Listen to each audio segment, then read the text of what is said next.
Welcome to All Things Retreat Podcast. I'm Holly Porter, your host and CEO of Retreat R&R. With over 25 years of experience in designing transformative retreats, I'm here to share insights and inspiration to help you create extraordinary experiences. Whether you're a pro or just starting out, you'll find valuable ideas here. Enjoy the ride. Let's dive in.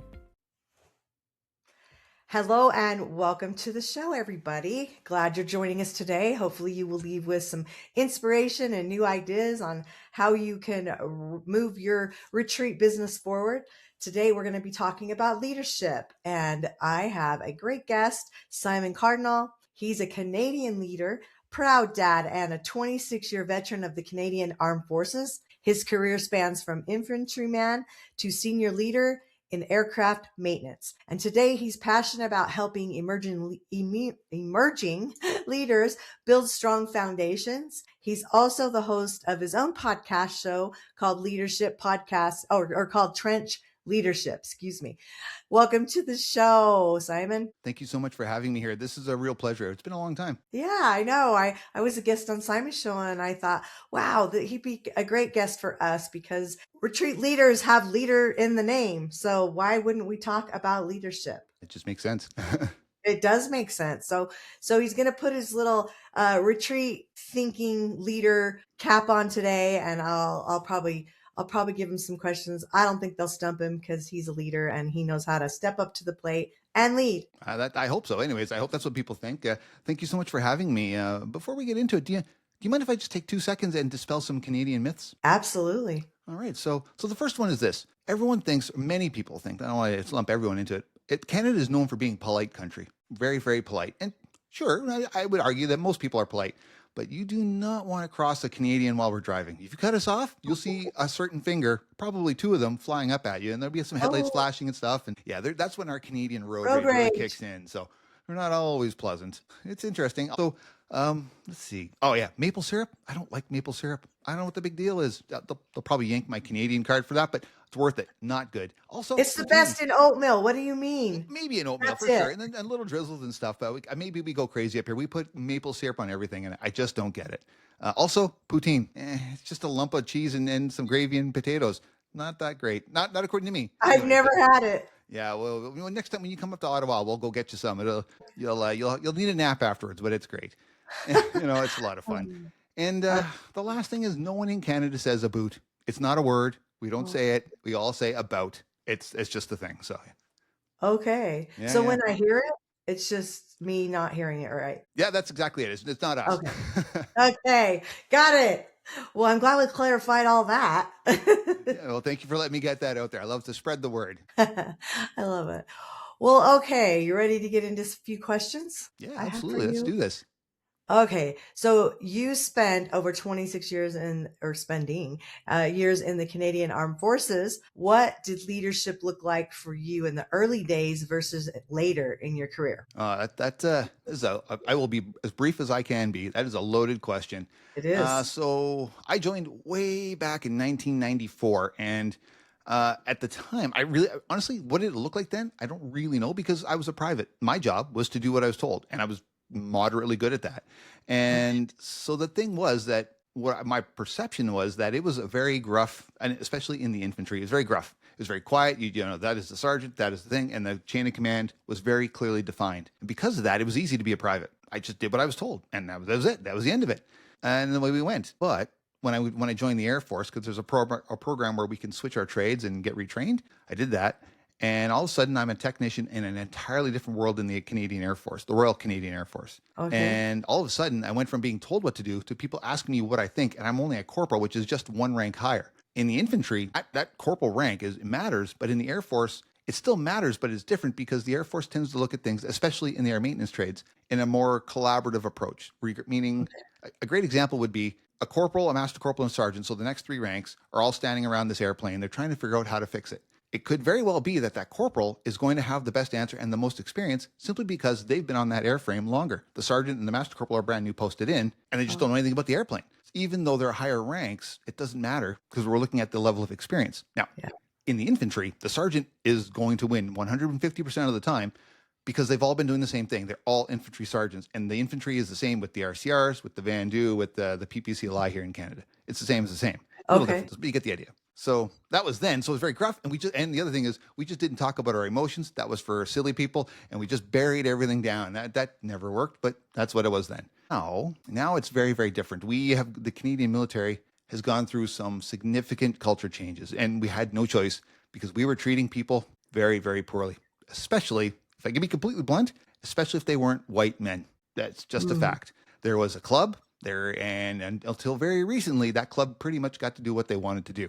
And it was not, I don't want to say it was accepted, but certainly eyes were turned the other direction. Not good, fortunately. And it's taken a long time. We're talking about 15, 20 years so far of significant changes happening, of forcing culture changes that was being just ripped out of the hands of the people that were really enjoying the benefits of it. And it finally, that's all moved on. And we have, I believe, turned that corner. We've changed towards a culture that is truly more collaborative and understanding that not everyone needs to look the same and feel the same and think the same. Certain times in the military that's required, but not all the time. So now it's much, much better. It's not perfect, not by a long shot.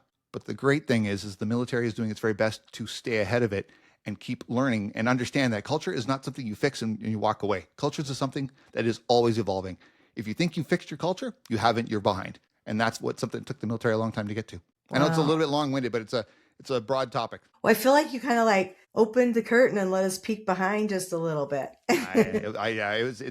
Yes. Yeah. It's Well, wild. Go check good. it out in the news. It's crazy. I know you probably have a lot of lessons, but what's one that you can think of from the military that most civilians completely misunderstand? And we're talking about leadership specific, right? I guess. Mhm. Leadership lessons. Yeah. So the biggest thing I would say is to remember that when you're going along and doing your things, to not make any assumptions about what you're doing. And we're all doing that all the time. It doesn't matter what Mhm. you're happening, what you've got going on. You are making assumptions, and that's okay. I'm not saying assumptions are bad. It's about recognizing when it's happening. And the great thing about the military is when we are building our plans, we are going out of our way to try and think about every possible scenario that could happen and come up with a plan, and then a backup plan, and then a backup to the backup plan. Now, of course, you're never going to capture everything because sometimes things are just weird. But that need to be prepared and understanding about it helps military members look broader than just the plan that's happening. And it helps us to ask questions, understand that if we don't know, we're going to go there and we have to ask those questions. I will say, though, the challenge, and I found this in the private industry, is the challenge. The private industry has a better opportunity to say, well, what don't we know? They ask that question, whereas the military is Yeah. not good at that because it's like admitting you're weak. So we have to figure that out, and we go and we do it. So the strength is that we can look, but maybe not as far broadly as we need to. Okay. Yeah, I like that. Um, this will be a really good one for retreat leaders because as we bring them in, first time coming, you're bringing a group into your retreat.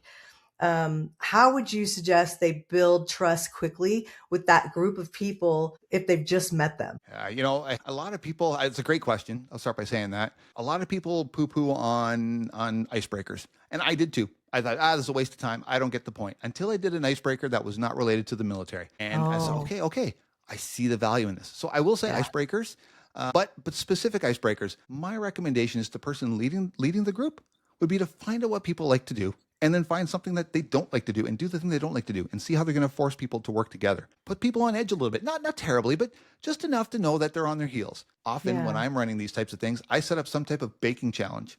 Okay, you're all going to make some cookies, figure it out, and come up with the recipe. And they got to go. And they got to figure it out. And usually the cookies are not bad. Sometimes they're Right. incredible. And I've had a couple that hit my tongue and they fell right back on the floor. But that's also fun too, because it's not about whether it's a good cookie or not. It's about how they came up with it together. And the Yeah. person leading that group, you really get to see group dynamics when they're under stress. They've got to get it done and they've got to come up with everything. It's a lot of fun. Yeah, Yeah. that's a good one.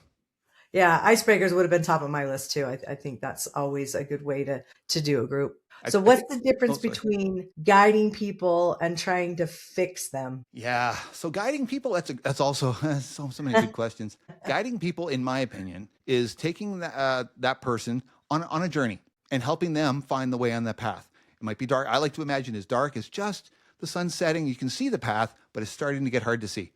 And we are helping that member follow that path, stay on the trail.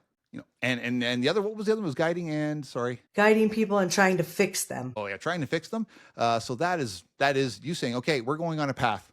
let's go. And when we get here, pay attention. And when we get here, you're fixed. That is us being very directive in how it's going to happen. Sometimes that's what's needed. Often, though, if we're at a retreat for leaders, it's about helping them get to those points. It's about helping them see that they don't know what they're doing. And that's okay. Being comfortable in the uncomfortable. Yeah. Well, and it's also, you're assuming they're broken. Like, according to who are they broken? Exactly. Maybe we should ask a question. Staying curious it's in my personal leadership mission statement, and it's the basic tenet of all things leadership. If you don't ask questions, you are not leading, you're managing. That's my opinion of it.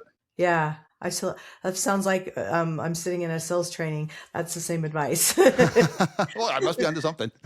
Be curious and ask questions. Small.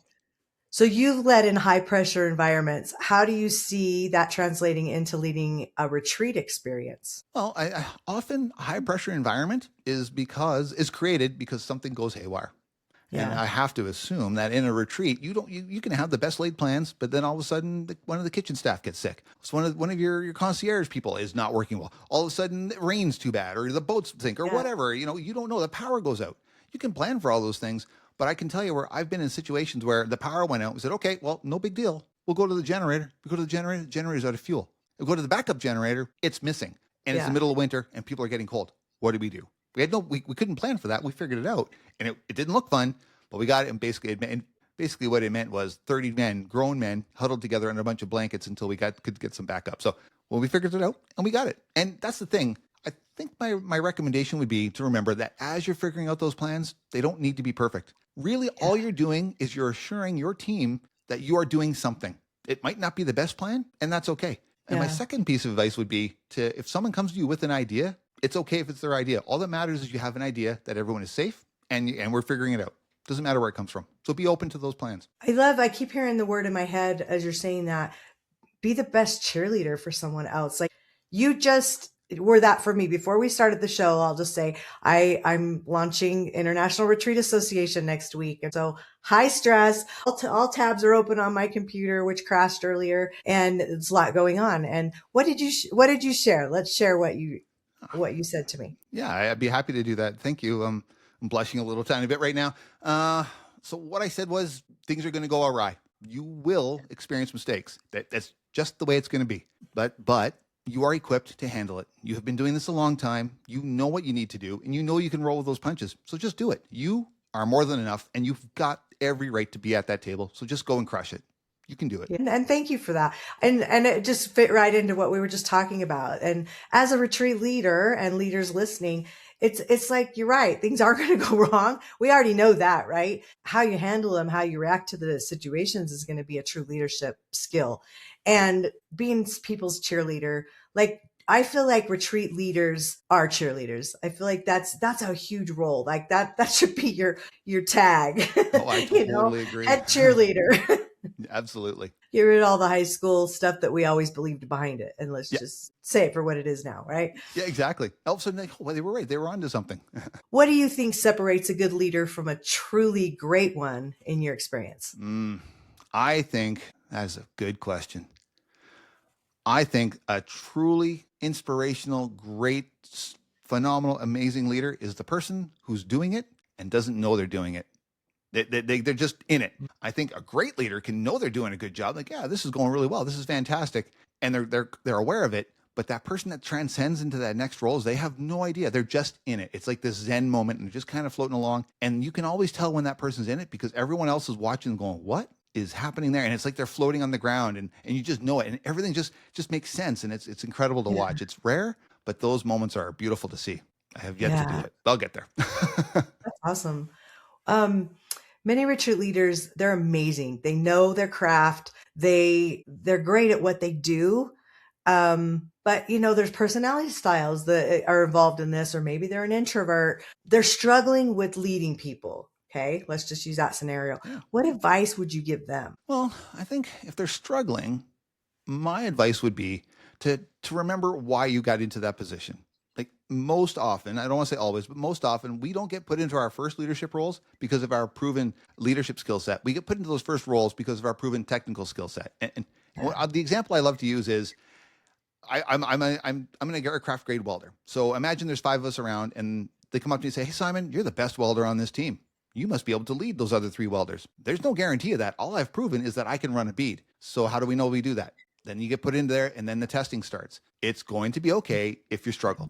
It's going to be okay when you make those mistakes. It's going to be okay when you do them again and again. What matters is that how you choose to get up from that and learn from those things. Are you gonna let that be the thing that crushes you, or are you gonna let that thing that helps you learn and refine those skills? I have had, especially when I was a new master corporal, our first formal position of leadership, I made so many mistakes. I still say to this day, I had no right being in that rank level.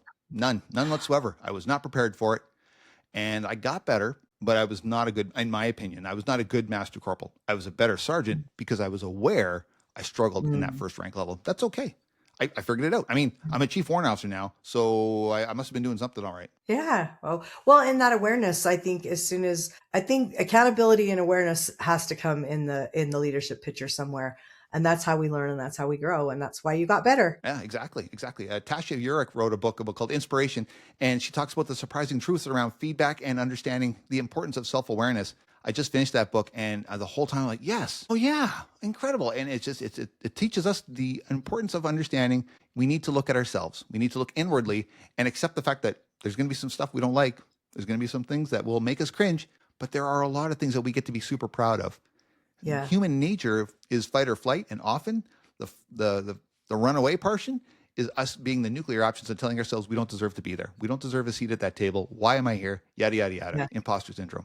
We've earned that right. You can trust yourself. Yeah, for sure. Retreats often involve emotional or transformational moments. How should leaders handle those responsibly? Yeah, that's a tough one. I guess it would really depend on what's happening. I would suggest that the leader really needs to be in tune with the vibe of the group.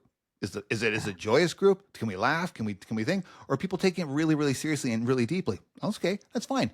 Figure that out. And then take the pulse of the group, and the leader runs with that. Because remember, leading isn't about being in charge of this. Leading is about understanding where it is and helping it go on the path you can see it going towards. Yeah. And so if they're going that route, let it go. Let it do its thing. If they're laughing, laugh. If they're not, don't. Just figure it out. The only thing I'd say is if you see 10 people over here and they're laughing and there's number 11's not, maybe you take a moment and figure that out. There might be a reason why. Yeah. Definitely being in tune with your audience in any case, for sure. I love that. How's becoming a father influence the way that you lead and show up in the world? Many ways. So being a father in general has made me a better human being and a better person, for sure. I have a daughter, and my 24-year-old lives out in Vancouver, British Columbia, I'm in Eastern Canada. She's as far west as you can get. Oh, wow. And yeah, it breaks my heart. She's a good kid. But what it reminded me is that, how do I put this? You know what? Don't be a jerk. Like when I was younger, I was a bit of a misogynistic prick. To be completely honest, I hate to put it out there. I was just immature. And having a daughter made me realize that, everyone is equal. Like everyone has these things. I was unaware of the privilege that I had for being a Caucasian male. And all of a sudden I'm seeing my daughter, she's growing up there. People are trying to hold her back simply because she's not a Caucasian male. And that infuriated me. And that made me realize we need to be better people. We need to open our eyes to everything that's out there and accept that just because we're a little bit different doesn't make us wrong, doesn't make us better or worse, just makes us different. And those differences are strengths. They are not weaknesses. My daughters teach me that all the time, and I'm very lucky. Yeah. Our kids are our biggest lessons. We raised 8, and they're all adults now. It's like crazy, right? Lots of lessons. That's a lot of lessons. I've got one. I don't know how you do that. 19 grandkids. Now we've got a few that have graduated from high school that are grandkids, and now we're seeing that step of life. And it's definitely challenges your skills all the time. Can I ask you a question about that? Sure. So have you seen a difference in how your leadership showed up between your children and your grandchildren? Oh yeah. I feel like I want a do-over. I don't want to live teenagers again. We had like 7 in the house one time.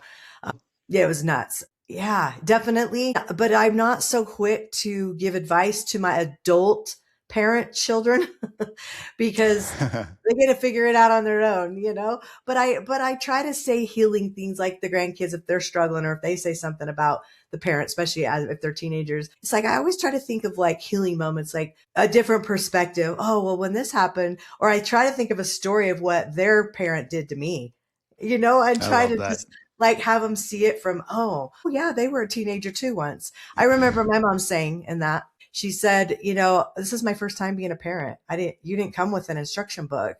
We're just figuring it out as we go. And isn't that the truth with all parents? And I think sometimes the children don't realize that until they become parents themselves. And they're like, oh, wow, what did I learn? Or I'm not going to be anything like my parent. And then you're exactly like your parent in your parenting. Oh yeah. I have a quick story if I may.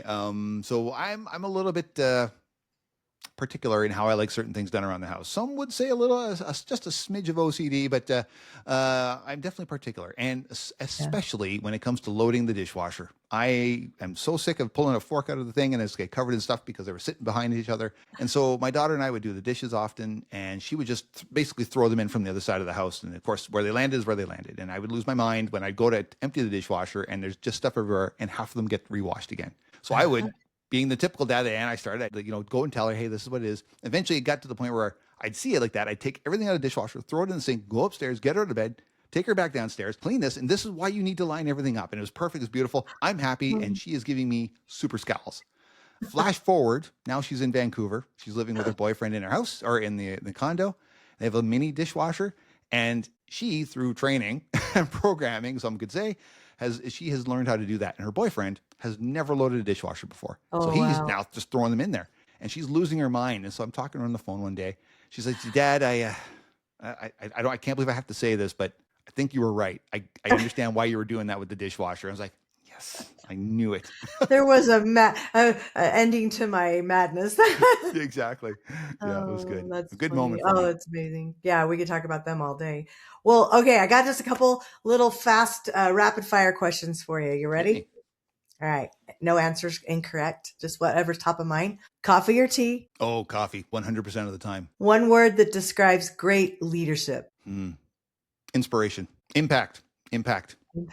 Discipline or motivation? Intertwined, I think. I think I know your answer to this one. Book or podcast? Oh, podcast. All day, every day. Yeah.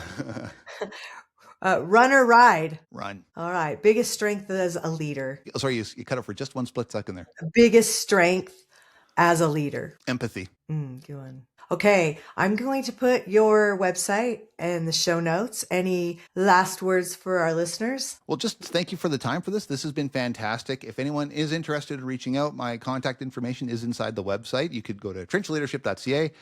My email's all in there, all that different stuff. If you really want to just have a personal one, hit me on LinkedIn. That's the #1 place I use it. Simon Kardynal or Trench Leadership, a podcast from the front. Okay, and that'll be the show notes as well. So we'll make sure you can do that. So perfect. Yeah, if you want to talk to Simon a little deeper on leadership, he's a great one, and it's been a great show, and I appreciate you coming on and sharing your words of wisdom with our listeners. Thank you so much for having me. This was a lot of fun. Well, you're great. All right. Okay, everybody, till next time. We'll see you then. Bye for now. Thanks for joining us on this episode of All Things Retreat. We hope you're leaving with new ideas, fresh inspiration, and the motivation to take your retreats to the next level. Don't forget to subscribe and leave us a review. It helps us grow and reach more retreat leaders like you. And if you have any questions, topics you'd like us to cover, or just want to say hello, send us an email at info@weretreatrnr.com. Follow us on social media to stay connected and catch all the latest updates. Until next time, remember, great retreats start with great intentions. Let's make them extraordinary, one step at a time.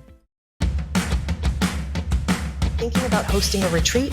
Before you dive in, let's make sure you're really ready. Grab your free Are You Retreat Ready checklist and find out if you've got everything in place, from your purpose and pricing to your audience and agenda. Don't guess. Get clear. This quick checklist will show you exactly where you stand and what you need to make your retreat a success. Click the link below in the show notes to grab your gift and take the first step toward hosting with confidence.